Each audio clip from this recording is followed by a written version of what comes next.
Bienvenidos al canal de autoestima y superación de la mano de Mariló Seoane. Hoy vamos a hablar y descubrir psicópatas al poder. ¿Por qué las personas tóxicas llegan con facilidad a puestos de mando? Todo poder tiende a corromper y el poder absoluto corrompe absolutamente. Esta célebre frase de Lord Acton es citada por varios de los estudios y artículos de expertos que abordaremos a continuación para tratar de alumbrar una aparente certeza aún no demostrada científicamente. ¿Por qué los psicópatas tienen facilidad para alcanzar el poder y después atrincherarse en él? Y es que los politólogos, psicólogos y expertos en liderazgo difieren en sus interpretaciones acerca de la toxicidad como rasgo inherente a los poderosos. Porque, como veremos, existe la posibilidad de que las personas tóxicas expandan sus rasgos psicopáticos una vez alcanzan el poder, lo que nos haría alterar ligeramente la frase de Lord Acton. El poder psicopatiza. Y todos podemos mostrar rasgos psicopáticos si nos dan el bastón de mando. Una conclusión mucho más inquietante que atribuir la psicopatía de forma exclusiva a 4 líderes más o menos dementes, conocidos por todos, psicopatía y poder, nacidos para entenderse. Para ponernos en situación, lo indicado es insistir una vez más en que la psicopatía, más allá de la cultura popular y del insulto de moda, es para la psiquiatría un trastorno de gran complejidad que requiere análisis y tratamientos muy específicos. Y no es un rasgo exclusivo de 4 líderes.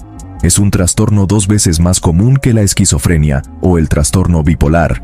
En este sentido, el psicólogo y profesor Iñaki Piñuel, experto en psicopatía a la que le ha dedicado varios libros, ha llegado a señalar que en España existe entre un 2% y un 3% de psicópatas puros, y hasta un 12% de psicópatas integrados. Asimismo, el célebre test de Robert Hare, doctor en psicología y experto de renombre mundial en psicología criminal, nos muestra cómo la mayoría de nosotros tenemos algún rasgo psicopático, lo cual no quiere decir, obviamente, que seamos psicópatas a nivel clínico. Pero cuidado con esto, porque los psicópatas no son siempre los demás. Una vez aclarado que hay más psicópatas de lo que creemos y que no son como en las películas, sino que se pueden integrar socialmente sin convertirse automáticamente en asesinos en serie, genocidas o líderes fascistas, os recordamos sus principales rasgos, elemento esencial para comprender su presunta ansia de poder y su imán para el liderazgo. Falta de afecto, remordimientos o empatía, habilidad para seducir y manipular, narcisismo, alta capacidad intelectual, crueldad, baja tolerancia a la frustración, rechazo de las reglas y las convenciones sociales, predisposición para culpar a los demás, incapacidad para mantener relaciones duraderas o íntimas, desconexión emocional, mezquindad, la mezquindad y la audacia psicopáticas de los líderes. ¿Cómo detectar a una persona tóxica en el trabajo? Empezamos por el final. La mezquindad es un rasgo consustancial al liderazgo de los poderosos. La psicóloga Iris Kranefeld, de la Universidad de Bonn, ha presentado diversos estudios sobre la relación de la psicopatía y el poder. En el bueno, el malo y el feo.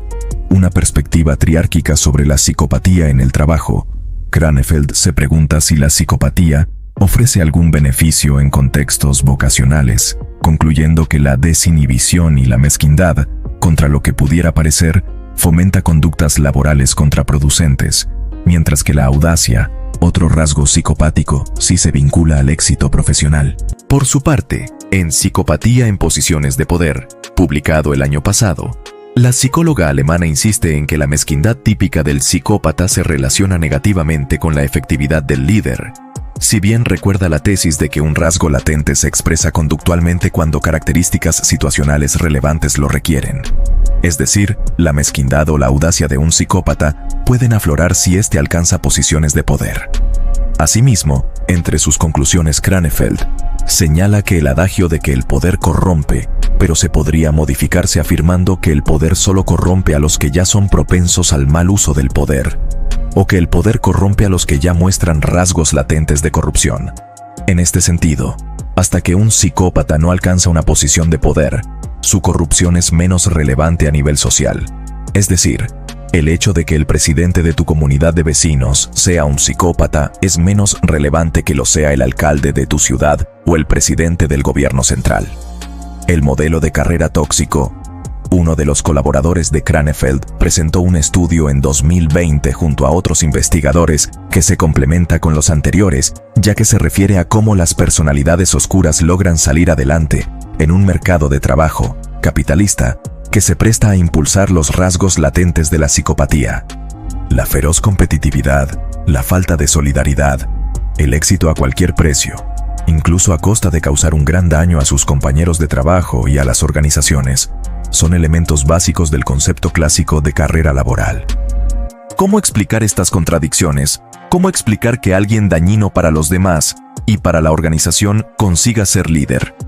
Según los investigadores, los entornos de trabajo emprendedoras alientan a las personas a manipular y seducir para conseguir escalar en la jerarquía corporativa. Es el modelo de carrera tóxico. Así pues, tal y como concebimos el trabajo, al menos en muchos sectores laborales, el ascenso es más sencillo si presentas alguno o varios rasgos psicopáticos. La desconexión emocional del psicópata. El psicólogo de la Universidad de Leeds, Steve Taylor, nos presentó recientemente su libro, Disconnected, en el que se refiere a los psicópatas, así como a las personas con trastorno narcisista de la personalidad como hiperdesconectados, sugiriendo que la conexión es un rasgo humano esencial, lo que da lugar en su caso a características secundarias, como la falta de empatía y emoción o el egocentrismo y la incapacidad para formar relaciones auténticas. En este sentido, Taylor afirma que la vida de las personas hiperdesconectadas está dominada por su necesidad de acumular. Sienten una necesidad constante de añadir más a sus vidas. Así, en un nivel más cotidiano, en las reuniones de vecinos, podría significar una demanda constante de atención y deferencia por parte de colegas y pares, mientras que, en ámbitos más relevantes a nivel social, como en la política, podría significar más prestigio y territorio nacional o más poder personal, lo que llevaría a una dictadura fascista. Y es que la lucha por acumular del psicópata nunca cesa. Son personas que nunca están satisfechas. No sería suficiente propiedad incluso si fueran dueños de todos los edificios o empresas en la superficie del planeta. ¿Te suena, verdad? Y es que la desconexión emocional supone una menor empatía además de una poderosa sensación de carencia. A este respecto, Taylor señala que las personas que se sienten fuertemente conectadas con los demás y con el mundo, generalmente tienen poco deseo de poder y riqueza. Aunque conviene aclarar que se trata de una conexión profunda, no superficial, ya que los psicópatas más poderosos seducen y manipulan a sus seguidores para hacerles creer que están conectados con ellos, cuando, obviamente, no es así. La psicopatía corporativa y el ímpetu por el poder. El profesor de la Universidad Anglia Ruskin y graduado en Marketing Clive Roland Body es experto en psicopatía corporativa, haciendo hincapié en sus conclusiones en que la identificación de los psicópatas no siempre es tan sencilla como cabría esperar. No llevan un cartelito en la solapa diciendo, «Soy psicópata, ándate con ojo como alcance una posición de poder». En este sentido, Body señala como le tomó mucho tiempo a la gente reconocer que la psicopatía en el mundo corporativo era un concepto genuino. El paradigma era que los psicópatas eran violentos y semicriminales locos, y no altos ejecutivos corporativos encantadores y serenos. Sin embargo, los psicópatas corporativos son reales y están entre nosotros, y si no se controlan, pueden causar mucho daño a las organizaciones, a la sociedad e incluso a la sostenibilidad global. ¿Y si en el fondo nos gusta que los psicópatas nos lideren? Más controvertido, pero quizás también más sustancioso, es el enfoque de Brian Klaas, politólogo y profesor asociado del University College de Londres, que tampoco considera que el supuesto axioma de que el poder corrompa sirva para dar carpetazo a una cuestión mucho más compleja. Siguiendo a sus colegas, Klaas llega a unas conclusiones lógicas. Si los psicópatas anhelan más el poder que el resto, es normal que tengan más probabilidades de autoseleccionarse para ocupar puestos de poder. Mientras al ciudadano normal el poder le interesa menos, para los psicópatas es un asunto vertebral en su vida, por lo que centran sus esfuerzos en medrar, mientras otros se dedican a supervisar nubes o a podar el rosal. Pero ya lo dice Klaas, muchas personas que terminan en el poder no son representativas del resto de nosotros, no son promedio y no son normales. Una vez que se acepte eso, podremos comenzar a contrarrestar esos problemas. ¿Y cómo contrarrestar el problema? Afrontando un tema tabú. ¿Por qué nos sentimos atraídos por personas que claramente no están en el negocio del servicio público, pero que quieren abusar de nosotros y a menudo nos muestran que son hombres fuertes, que están orientados a conquistarnos y dominarnos en lugar de servirnos? Klass habla de la psicología evolutiva, hombres grandes y fuertes para proteger la tribu, pero también de un sesgo cognitivo presente en nuestro cerebro. Nos seducen los psicópatas. Las sociedades se sienten atraídas hacia líderes abusivos. De hecho, está mal visto que un líder dude, se retracte o pida perdón. Entonces se dice que no tiene capacidad de liderazgo. El buen líder, por su parte, es implacable con la oposición y con sus subordinados, y hace lo que sea para conseguir sus objetivos, que son los nuestros, porque nos ha manipulado para hacernos creer que sus delirios egoístas son también los nuestros. Entonces, ¿cómo contrarrestar activamente este impulso de las personas hambrientas de poder, de buscar y abusar del poder? Klass considera que debemos diseñar sistemas políticos y de selección de personal que atraigan a mejores personas y que cuentan con mecanismos para rechazar a los psicópatas. Lo que a menudo le digo a la gente es que imaginen que la peor persona del mundo se postula para un cargo en su partido político. Ahora, diseña cada sistema con esa idea en mente, logrando procesos de selección para tratar de eliminar a esas personas durante el proceso. ¿Y si limitamos el poder para acabar con el liderazgo de los psicópatas? Sobre el papel, la propuesta de Klass es intachable: diseñar fórmulas de contratación o selección para puestos de gran responsabilidad que atraiga a los buenos candidatos y rechace a los malos. Pero esta propuesta de alguna forma nos hace volver al principio. Si estamos de acuerdo en que el poder corrompe, aunque corrompa más a los que ya vienen corrompidos de fábrica, siempre que haya poder habrá corrupción. ¿Y si enfocamos el problema desde otro punto de vista? ¿Y si acabamos con el poder tal y como lo conocemos, como la capacidad de un individuo para controlar los resultados organizacionales de otros en función de su posición jerárquica formal, como cita Iris Granefeld en sus trabajos?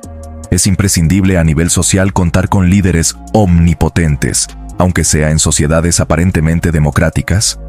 ¿Y si en vez de cruzar los dedos o la papeleta, para que esta vez no nos toque un psicópata, limitamos de una vez el poder a todos los niveles? Estamos preparados psicológicamente para ser nuestros propios líderes, asumir nuestra propia responsabilidad y acabar con ese sesgo cognitivo que nos fuerza a buscar inconscientemente hombres muy fuertes y muy psicópatas que protejan la tribu del mal a cambio de entregarle poder absoluto, convirtiéndonos en peleles manipulados a merced de su psicopatía?